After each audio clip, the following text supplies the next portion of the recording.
sedang dalam rangkaian untuk mempelajari prinsip-prinsip yang diperlukan bagi seorang pembimbing untuk bisa menolong seseorang menjadi murid Kristus yang bisa memuridkan orang lain.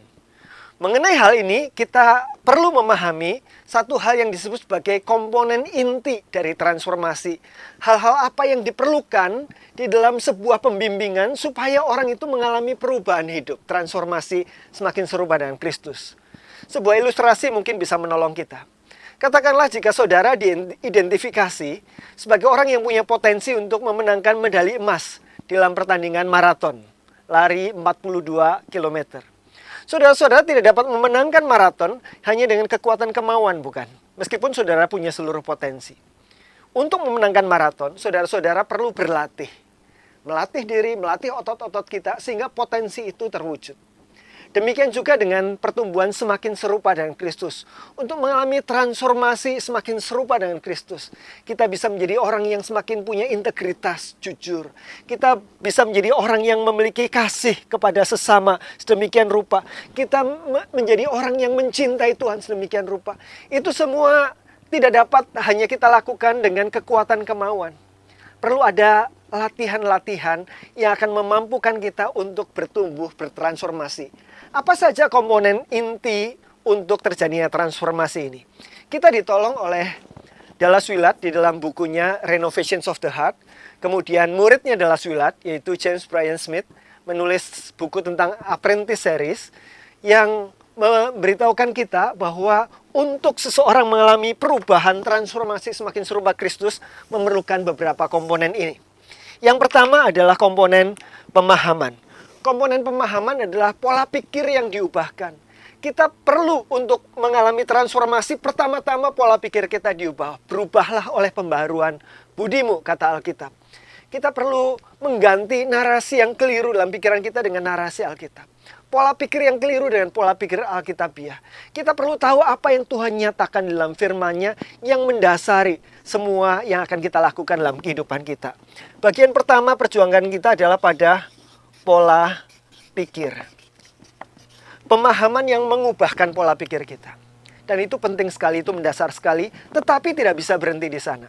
Setelah kita mengalami pola pikir yang berubah, untuk terjadinya transformasi kita butuh komponen inti yang kedua, yaitu penerapan dari pola pikir yang berubah ini. Semula hidup kita mengikuti pola pikir kita yang lama. Kita melakukan sesuatu atau tidak melakukan sesuatu berdasarkan apa yang kita pikirkan, kita yakini. Setelah kita mengalami pola pikir yang berubah, kita perlu mengajar bagaimana hidup dalam pola pikir yang baru ini.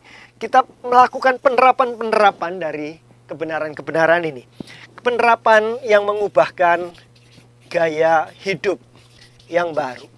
Kita perlu belajar melalui disiplin-disiplin rohani, proyek-proyek penerapan yang akan membuat kita punya pengalaman dalam pola pikir yang baru ini. Tanpa ini, maka pola pikir ini akan sangat sulit untuk kita sungguh-sungguh terapkan. Di dalam pemuritan kita, selain mengajarkan kebenaran, kita perlu saling akuntabilitas, saling menjagai di dalam membangun gaya hidup yang baru. Gaya hidup yang baru dalam berelasi dengan orang, dalam berelasi dengan Tuhan, di dalam bersikap terhadap tantangan-tantangan kehidupan. Hal yang berikutnya adalah untuk kita memiliki konsistensi perubahan pola pikir dan perubahan gaya hidup.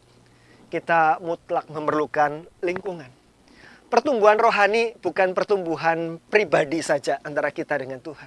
Tuhan memaksudkan kita mengalami pertumbuhan rohani di dalam konteks lingkungan komunitas orang percaya.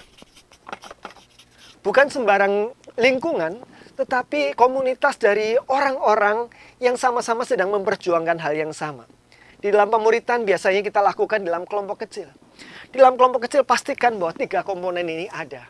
Perubahan pola pikir, perubahan gaya hidup, dan ada komunitas yang memperjuangkan hal yang sama. Jika itu terjadi, kata Dallas Willard dan James Bryan Smith mengatakan, inilah menjadi sarana di mana Roh Kudus bekerja. Roh Kudus yang memberikan pertumbuhan, bukan metode, bukan sarana-sarana yang lain, tetapi sarana-sarana itu menjadi alat kasih karunia bagi Roh Kudus yang menghasilkan pertumbuhan bagi saudara dan saya dan bagi orang-orang yang ada dalam kelompok kecil kita. Ada 4 komponen besar. Perubahan pemahaman menghasilkan perubahan pola pikir, perubahan penerapan menghasilkan gaya hidup yang baru di dalam lingkungan komunitas orang-orang yang berjuangkan hal yang sama, dan semuanya ini menjadi alat di tangan Roh Kudus untuk menghasilkan transformasi kehidupan yang semakin serupa dengan Kristus. Pastikan bahwa 4 komponen ini ada di dalam proses pemuritan yang sedang kita lakukan. Selamat menerapkan.